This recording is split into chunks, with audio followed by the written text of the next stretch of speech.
Hey, all right, I'm gonna just go over a basic milling setup. Just gonna cut some beams, and unfortunately the job just canceled on me. But since I'm all set up, I'm still gonna go ahead and cut this one so I can mill it out. As you can see, a bunch of logs in the way. I've been doing some other stuff, so I'm way behind on my milling here. And I'm gonna go over a setup on this log right here, because this log's like 18 feet long. It's going to mill some 16-inch beams, 16-foot beams, sorry. Most of you use a ladder.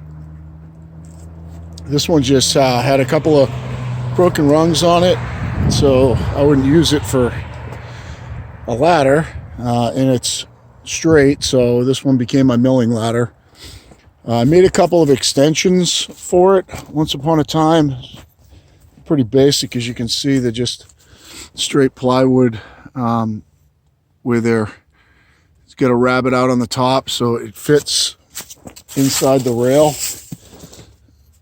So you can see there, so it fits really snug inside the rail right here. I mean, almost to the point where I almost got to tap it in with a hammer and then drill through the side.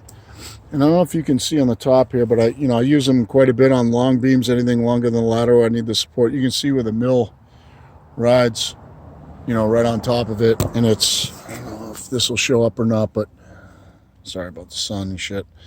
It's perfectly flush right here. So I use them on both ends. You can see the brackets that I use to hold it down. I only put these in typically where the rungs making contact with the wood, so I don't deflect the ladder. And then every now and then if I feel like the ladder's what'll happen is in this spot right here where it's up above, you can shim it, but since it's just beams and I'm not milling, perfect slabs or anything, I'm just gonna go ahead and rip through it. I won't be cutting very much down here. I'll just be cutting basically the top off of that right there, so I can live with it, because what'll happen is that the mill will move back and forth like this when it's not supported. So if I was cutting big, expensive slabs, I would have shimmed these up and then put screws down to hold so that I had solid support here. This is another thing too. Some of you guys that are newer to milling, what'll happen on these, when you're milling down the setup, a lot of times the saw will push your ladder across. It'll push it this way if you set it too far out that side. Now typically I always used to try to set this side, which would be the inside, the power head will be on this side, nice and flush with the edge of the log, so that the power head would ride down the log. And what I found works better is that I'll end up putting just a little screw in over here. And these are my end brackets that I use all the time, and you can see I have a screw out there. Actually, I didn't do a very good job of getting that over here, but it won't matter on this side really. This will be only be in here for a second. But these screws will help when they're up against the ladder. They'll keep your setup from sliding to the side while you're going down. Just a 99cc mill saw that I build. I don't know exactly how sharp the chain is on this. Feels pretty sharp, so hopefully it'll be a good pass. It's not too bad. I was gonna throw another saw on to break it in, but this one, if you guys that don't believe in winter oil versus summer oil on your bar and chain oil, all my summer oil on this is like freaking jelly. So I want to run this and see if I can heat some of that shit out of there. I put winter oil in it and see if I can heat some of that out of there. But if you were trying to run the summer oil right now, it wouldn't be flowing very good down your bar, because that stuff is thick as molasses. So I've seen some comments about it this week. But yeah, it's a basic mill setup. What I'm going to cut out of this was I needed some 16-foot 4x6 and maybe a 6x8 beam out of it. So this was just my top setup cut. And I'm going to show you what I have in my basic kit too. So what I carry in my basic kit, so this is my basic box. I keep all my fasteners in this little thing, and all different sizes. I keep an extra couple pull cord setups in there, recoil setups. I keep my tack in the bottom. You know, carb adjustment tools, crayons, T27 bits for the impact gun. Anything that I'd need in here. I always keep an extra chain in here. You know, a file. Here's my whole you know, sharpening setup, fuel filters, drive links, crap like that, straight, you know, chalk line, anything I need to tear the saw down. I can tear a whole saw down and put it all back together with what's in this kit.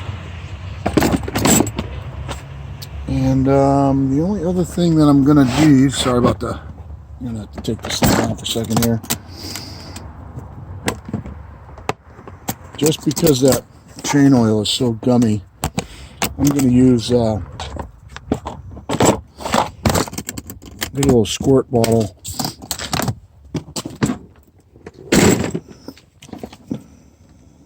This old oiling can here, I kind of keep it over there, and it can douse a little bit on the chain every now and then. So let me just see what's inside this, see if I need to add any.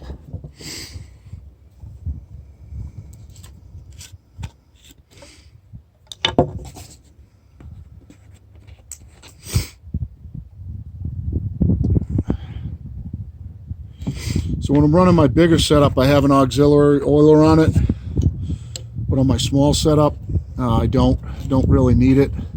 But it's kind of nice to have this over there, and every now and then you can just throw a couple dabs on the chain while you're going every so many feet. It's not a bad idea to let the saw, you know, take a break every few minutes. So I'm gonna get geared up.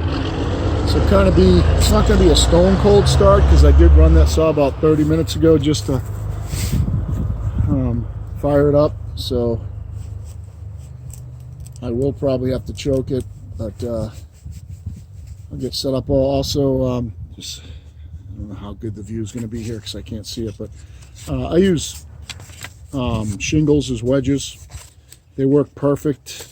You know, when you get up here at the end, it's like exactly the size of the curve, so you can just put them in by hand. They don't pop out to keep you from having to beat in the polymer felling wedges. Plus the shingles, if I lose one, I can break one in half and have another one. So yeah, I'm gonna get you guys set up. This is gonna be like a 18-foot pass. Hopefully that chain's sharp so it doesn't take very long. It's just a big spruce log, so it's not going to put up much of a fight to that 100cc saw. I haven't run that saw in quite a while, so this would be good to get her burned in. But I haven't done a real video in a while, so let's see where I can get you guys set up here. Oh, no, the plywood sheet on the end, that's not my typical setup. I needed the height, to make both ends equal to the center of the log. And what I'm going to end up doing, those screws are down nice and low, and I'll end up cutting right through that at the end of the log here. So that's going to be a sacrificial piece. Let's see if I can get you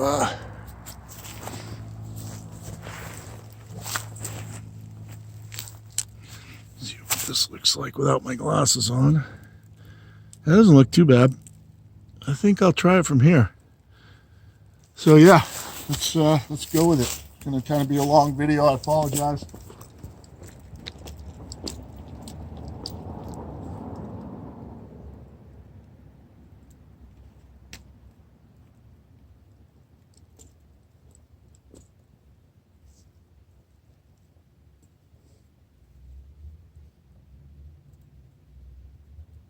You can see me. Yep.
Say hi to Tommy. Hi. Hi, Tommy. Hi.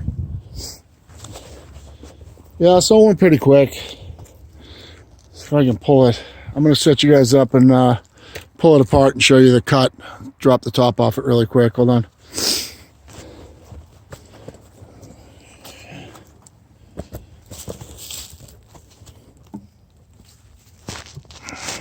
Oh, one thing before I do that. Winding sticks, because probably nobody uses them, but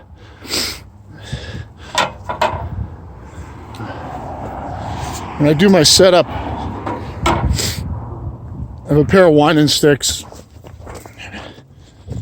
So when I get it all screwed down, I use the winding sticks to make sure there's no twist in the ladder or anything. You can look down them, and as you look down and as you drop down, you make sure that the winding stick on the far side, that you lose the top edge at the same time on both. And they don't need to be anything special, just they need to be the same. So if you look at these two, which is something off an old dresser or something like that we saved, you know, they're perfectly smooth across the top all the way across. So that's another thing to, if you do big slabs, to get them to not have any twist in them. I wanted to check on that, but here, I'm going to take this apart real quick.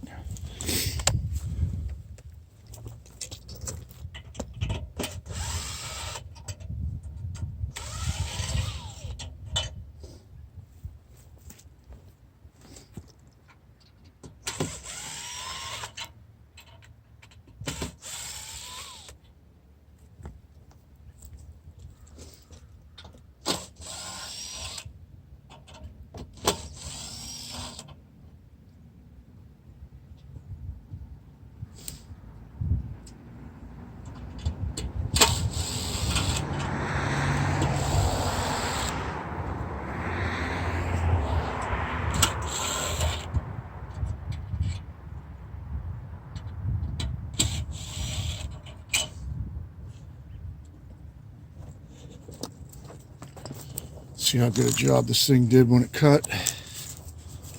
Ripped right through it. I didn't even have to push on it. Really surprised. Just spruce though.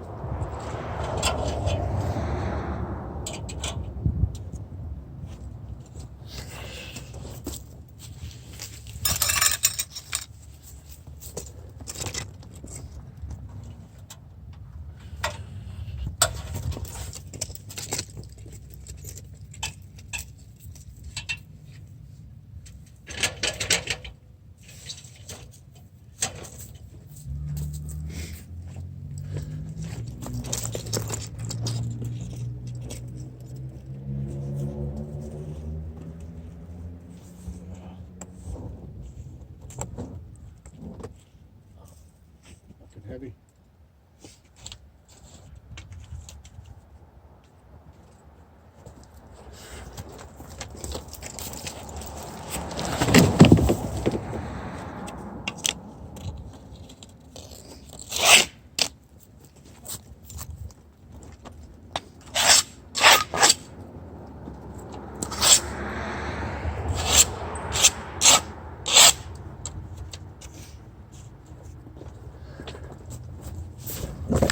Oops, sorry. Hold on 1 sec. I'll show you the finish on it. Again, I don't know. Last time I used that chain, I was milling an elm for a customer. So I wasn't sure exactly how it was going to cut, but I'll show you the finish.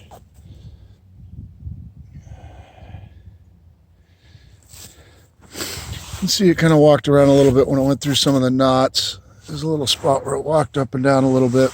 It's pretty smooth though. Let me get my glove off here so you can see how smooth it is through here with my fingers in there for scale. Get this ear thing off so I can hear. Yeah, it did a pretty good job. Look straight down it, see how flat it looks.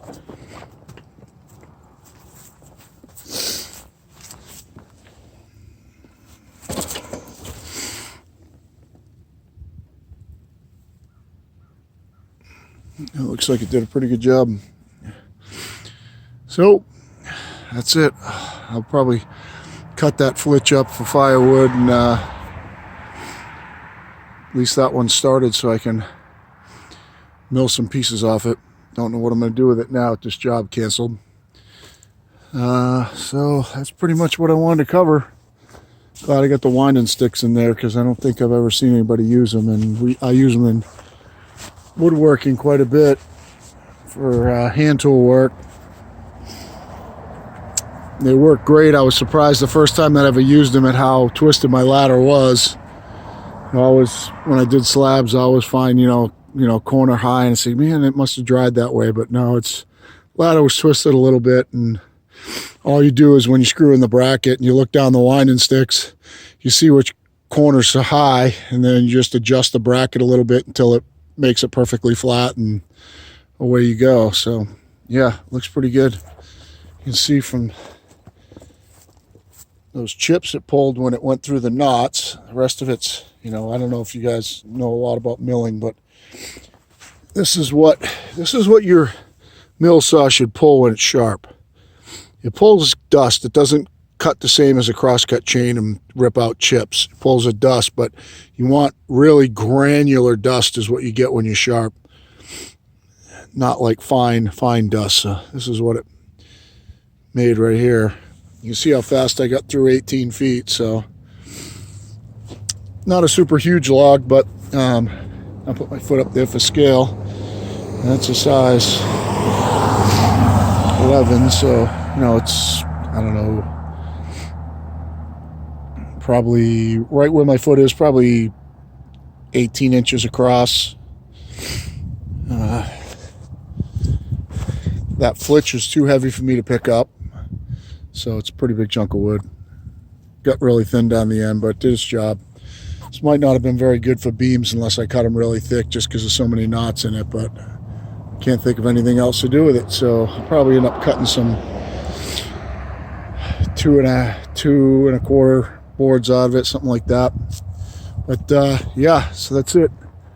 Hope you guys have a great day. Figured I'd film it while I was out here.